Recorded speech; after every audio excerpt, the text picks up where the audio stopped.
we meet again for another lesson for the English language. And this is on the SPM trial paper, and it is on paper 1. So this is paper 1, the code is 1119-1, and it is a trial paper from the year 2020 and from the state of Johor. Today we're going to look at continuous writing. So for continuous writing, section B, 50 marks, time suggested 1 hour. So let's look at the instruction.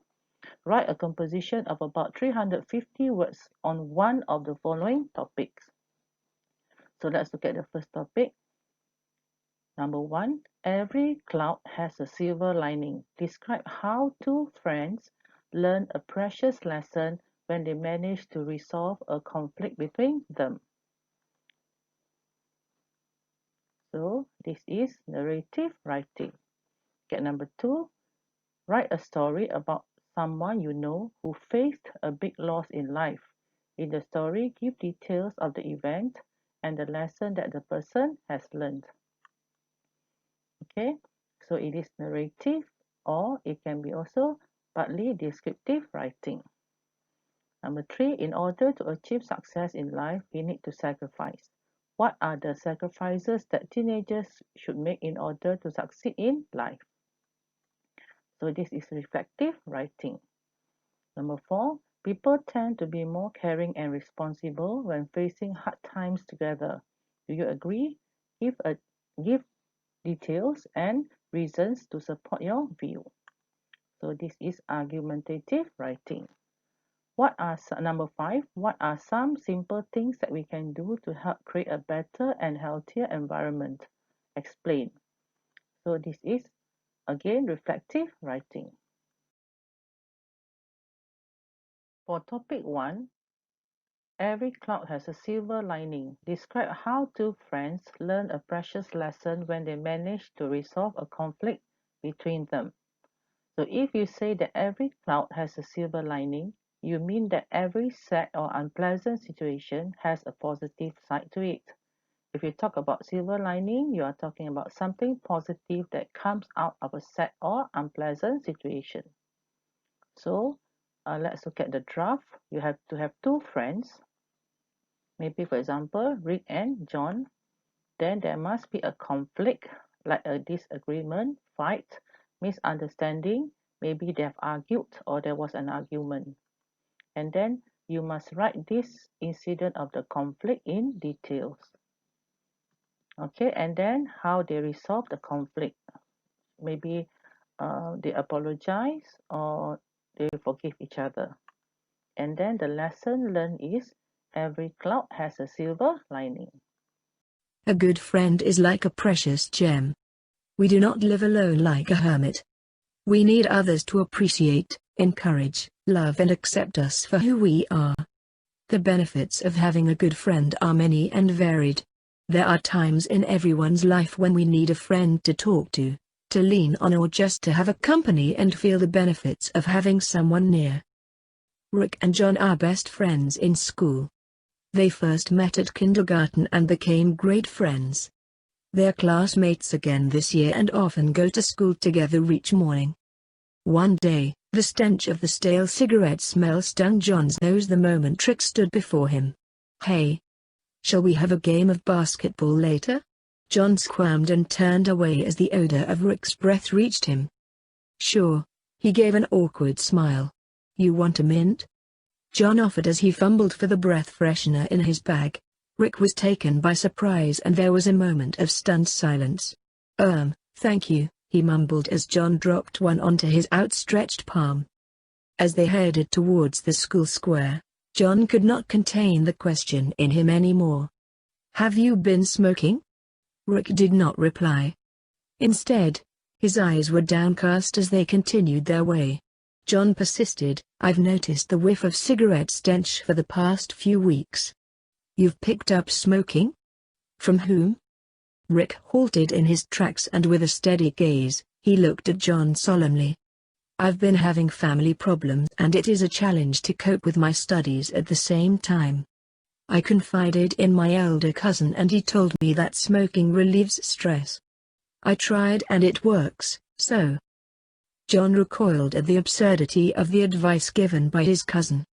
How could someone older be so foolish? How could he introduce a vile habit to his young cousin? Indignation surged in John and he retorted vehemently, "What nonsense! There are many healthy ways to relieve stress, and smoking is definitely not one of them." John's infuriated outburst shocked Rick, who stared at him in bewilderment. "Why are you so upset?" he queried. Suppressing his vexation, John tried to answer as calmly as he could. However, he detected a tremor in his voice as he said, "You are my good friend and I will help you in whatever way I can. I definitely do not agree with this ridiculous suggestion. Smoking will not help you solve your problems. Let's look for Mrs. Yu afterwards. I'm sure she can offer you wise counsel." Rick pondered for a while, hesitant as he was uncertain of the consequences he would face when his smoking habit was revealed. Rick shook his head and glared at him. "How dare you say that it is nonsense? He is my cousin and at least he helped me out. What will happen if the school teachers know about this? Do you think they will not inform my parents?" Rick's outburst took John by surprise and before he could utter his apology, Rick stomped away. After that incident, John tried to patch things up but every time he approached Rick, he just avoided him. John, who became restless about Rick, decided to talk to Mrs. Yu. With much relief, Mrs. Yu, their sympathetic form teacher, understood Rick's predicament. She explained that the main concern was to give Rick the necessary support to cope with both his schoolwork and family problems during this crisis. However, he must kick his smoking habit. Mrs. Yu then called for Rick to attend a counseling session and luckily, Rick, who thought highly of his teacher, agreed to see her. John, who knew about it, was having butterflies in his stomach the whole day. He kept thinking that Rick would hate him more, which meant the end of years of their great friendship. John saw Rick approaching him as the school bell rang, indicating the end of the day. They were supposed to stay back for an extra class with Mr. Dodd. Rick had a smile on his face. "Thanks for not giving up on me, John." Rick patted John's shoulder gently. "Mrs. Yu gave me a great advice and she will be meeting my parents soon. She also told me that you are admirable as a friend." Rick promised that he would never smoke again. John was extremely happy as he knew that every cloud has a silver lining. This clever metaphor is used in the proverb to denote that sorrows and calamities are only momentary. Wherever there is sorrow, happiness will be somewhere nearby. Whenever there is shadow, light should be nearby. The proverb taught John not to lose hope in the hours of darkness and sorrow. It reminds him to be optimistic and hopeful. Despite Rick's giving him the cold shoulder, John persevered and looked for ways to salvage their friendship. For topic 2, write a story about someone you know who faced a big loss in life. In your story, give details of the event and then the lesson that person has learned. So a person you know, okay, this is the draft. Then the person must face or had faced big loss, for example like fire or flood.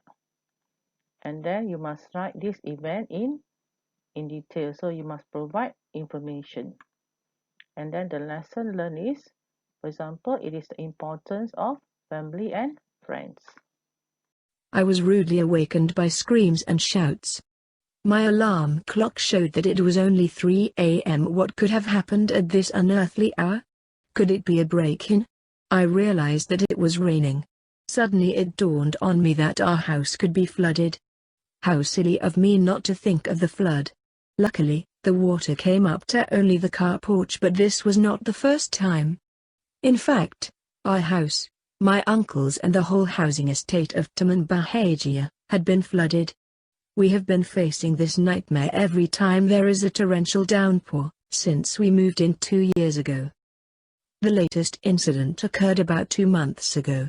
After a 3-hour downpour, the whole of Taman Bahagia was inundated to about 1.5 meters of water. We struggled to remove our belongings to the top floor. My father called my uncle, who lives alone, and told him to move his car as he was staying at the lower part of the housing estate. Nevertheless, he said that the flood had never caused serious damage. However, His car was submerged and so badly damaged that he had to spend more than Rm 3,000 on repair. The amount of mud and slime took us a whole back-breaking day to clear. It has come to a point that every time there is rain, we are all kept on tenterhooks. Father especially has been having recurring nightmares. "Why don't you shift out?" Father's close friend once asked. "We could easily move as our house was a rented one, but my uncle had bought his house for nearly Rm 100,000, partly from his life savings and partly from a bank loan. He spent another Rm 10,000 on renovation and on some new furniture. Father was so furious that he decided to move. He persuaded my uncle to come and live with us. They put his house on sale. However, there were no takers for obvious reasons. Worse still, there was no response to his advertisements to let out the house. To add insult to injury, insurance agents gave him the cold shoulder when he wanted to insure his house. Eventually, we all agreed that the only option was to stay put and seek the help of the authorities to solve the problem. It has been 2 years now, and nothing concrete has been done yet by the authorities, except promises that the river nearby would be deepened. An action committee had been set up in Taman Bahagia. The committee had met a number of times.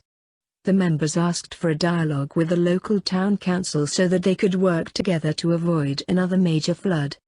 In fact, anxiety runs high again among the residents with the anticipation of the adverse effects of the approaching monsoon season. Based on reports in the mass media, massive floods of greater intensity would deepen the nearby river without further delay. The Drainage and Irrigation Department promised that diversion channels would be built, including an internal drainage system with a retention pond. These would allow excess runoff to flow into the river without overloading the existing drains of Taman Bahagia. Sad to say that the diversion channels have not been completed, and a visit to the department left the residents disappointed. The Residents' Association recently has come out with their own line of action in the event the monsoon season causes the river to spill over. They will take turns to keep vigil. Boats are on standby to rescue flood victims. The residents are advised to stock up bricks in their houses to protect their electrical appliances from possible damage by floodwaters. There is a park designated as an area to place all vehicles when the flood occurs. The residents have been advised to stock up sufficient essential food items in the house. My father and uncle learned that unity is important. Working together with the other residents to ensure the safety of the housing area makes them realize the importance of having neighbors. They are appreciative of all the friendly, helpful and kind neighbors. The sympathy, the admiration, assistance and the appreciation which a neighbor may offer will have a great humanizing influence. To share one's view and sometimes even one's sorrows, one needs some neighbors. Because man is gregarious, he cannot live in isolation. United we stand, divided we fall. Now let's look at topic 3. In order to achieve success in life, we need to sacrifice. What are the sacrifices that teenagers should make in order to succeed in life? So let's look at the draft. You must have success, and then examples of sacrifices. And then remember, this is about teenagers. Okay, what are the sacrifices so that they can attain success in life? Many people think that a good or successful teenager is one who studies diligently and gets good grades in examinations. However, this is not true. A successful teenager is one who is able to juggle his studies and his social life. He is a well-rounded student who can balance his study time with other social activities. In order to achieve success in life, teenagers need to sacrifice. To become a good student, a teenager needs to be self-motivated. He must always stay focused in his studies. A good student always sets goals, and the goals he sets must be realistic. Once goals are set, the teenager must work towards achieving these goals. Paying attention in class is necessary. One way of doing this is to sit in front of the class. He needs to sacrifice the urge to sit with a group of friends, and they normally end up chatting. Sitting in front of the class will help to reduce distractions and help him to focus on the lesson. Ask questions and take an active part in the lesson. Becoming involved in the lesson will not only enable him to understand the lesson better, it will also prevent him from getting distracted. A teenager needs to schedule all his tuition classes, sport activities and outings properly. Being organized enables a student to execute his work in a systematic manner. It will also enable him to have better time management. A student who is organized manages to get things done on time. Having a timetable that limits the time for interacting on social media and playing games is a sacrifice. Time must be used wisely, and sacrificing time chatting online with friends and playing online or computer games is necessary to attain success. Teenagers often chat on social media like Instagram and Twitter for hours. Homework is given for a purpose. Homework reinforces what has been taught in class. Therefore, students should complete homework on time. Do not procrastinate. Procrastination is a thief of time. Constant study and revision will enable you to be well prepared for exams. Then, scoring in examinations will be a breeze. Time management is important. If you do not plan and manage your time well, you will be wasting precious time without realizing it. Do not skip classes. Sometimes, teenagers are influenced by their peers and tend to follow their peers' activities, which could be bad, like loitering and playing truant. Teenagers need to sacrifice fun with peers by choosing or deciding what is best and saying no to the unnecessary activities. If you have to do some other duties, then wait until the lesson is over. Alternatively, you can attend to these duties after school hours. Only teenagers who are disciplined, diligent and persevering, as well as willing to sacrifice, can be successful. Successful students are never easily discouraged and are highly motivated. If you follow all the advice given, you too can be a successful teenager. Now for topic 4, people tend to be more caring and responsible when facing hard times together. Do you agree? Give details and reasons to support your view. So remember, it is about people, and they are caring and also responsible. So when are they caring and responsible? It is during hard times together. Okay? So you must remember to give the details and also the reasons. Ever feel that hard times make you more cranky, hot-headed or irritable? Or do you feel hopeless and desperate? In circumstances of hardship such as during natural disasters like Hurricane Sandy, we hear moving accounts of people going out of their way to help others. Hurricane Sandy has led to a flourish of supportive tweets and Facebook messages directed to people on the East Coast. The tsunami in Asia a couple of years ago led to a huge influx of financial support to help afflicted areas. Many who lived in New York City during 9/11 remember that, for a few days afterward, the boundaries and class divisions between people dissolved. People greeted each other on the street and were more considerate, sensitive to each other, and gentle than normal. The classic view is that, under stress, men respond with fight or flight. Either they become aggressive or leave the scene, whereas women are more prone to tend and befriend, as has been shown in research by Shirley Taylor. A new study at the University of Freiburg, Germany, however, suggests that hard times may actually lead to greater cooperative, social, and friendly behavior, even in men. This more positive and social response could help explain the human connection that happens during times of crises, a connection that may be responsible, at least in part, for our collective survival as a species. The researchers found that the targeted group actually became more trusting of others, displayed more trustworthy behavior themselves, and were more likely to cooperate and share profits.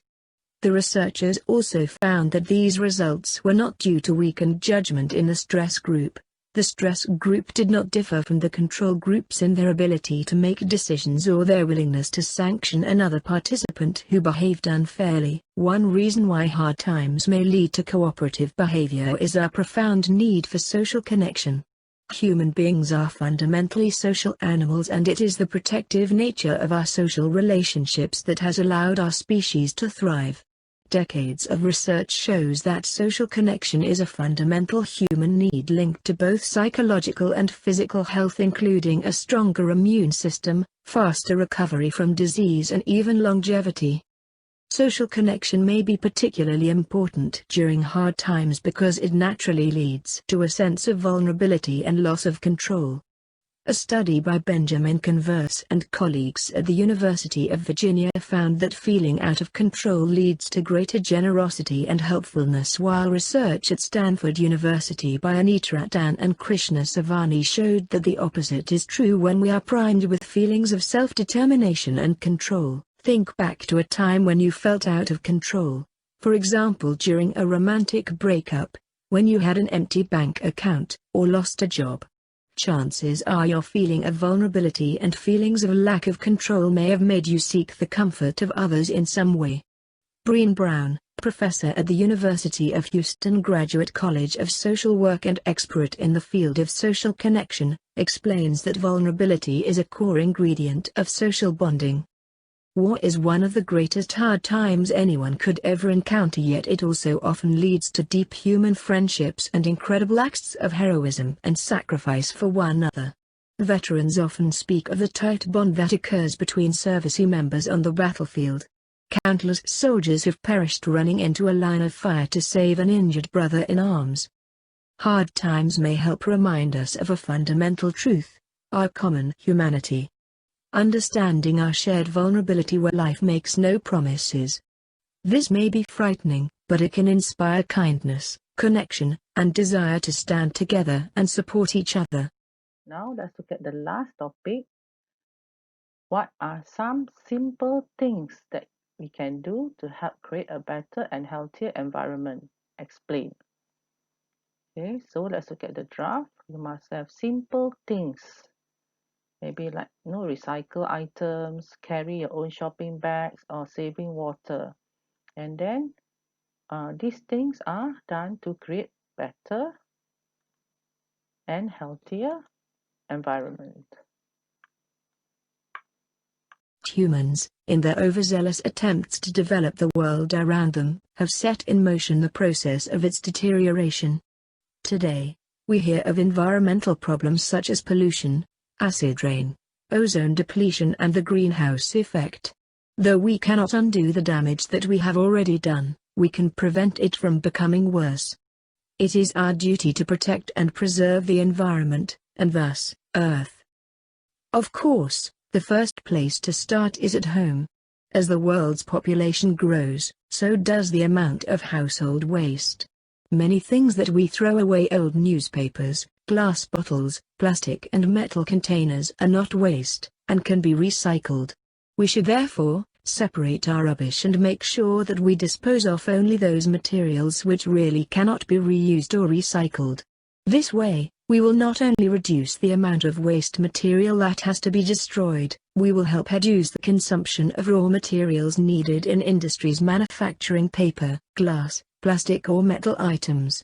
As consumers, we should make an effort to buy only environment-friendly goods. We should avoid products that are disposable and those that contain elements which may harm the environment. Instead, we should buy only those that can be reused or recycled and are biodegradable. In the future, experts predict, the world may suffer a shortage of clean water. Therefore, we need to reduce the consumption of water because wastewater treatment is expensive, and untreated wastewater may become a source of pollution. Industries use a lot of clean water for cooling their machines, and often pollute rivers and seas with untreated wastewater. Much clean water is wasted when we leave the tap on while we brush our teeth or take time off to lather on shampoo, and clean water becomes wastewater when we flush our toilets. Some cities have already begun recycling wastewater. We should install water-saving flush systems in our homes and use water wisely. The same goes for electricity. Conventional generators contribute to pollution, and hydroelectric dams are a danger to the ecosystem in rivers. Turning off fans and lights when we do not need them is a good habit. Another is to replace all bulbs with energy-saving bulbs or fluorescent lights. We should also play our part in encouraging the use of alternative ways of generating electricity, such as solar energy, as this is an environment-friendly method that can also help save us money. Motor vehicles are a major cause of environmental pollution. Leaving the engine running while we dash into the store to pick up one or two items, or while we lock the gates to our homes, are all bad habits that contribute to air pollution. We should also reduce the number of motor vehicles on the road by carpooling or using public transport. Every little action on our part can go a long way to protect the environment. Whatever we do serves as an example for others. If we all get together and make an effort to save the environment, we can make a big difference. We have just finished our discussion on how to write essays for continuous writing. Remember that for the essay of your choice, please indicate the number, like number 1, 2, 3, 4, or 5. I hope you will be able to get some ideas from the sample essays. And best of luck in your SPM examination. That's all. I'm going to sign off, and then don't forget to like and subscribe to my YouTube channel. It is called Educator Omni Tube. So I'm Madam Gan signing off. Bye bye.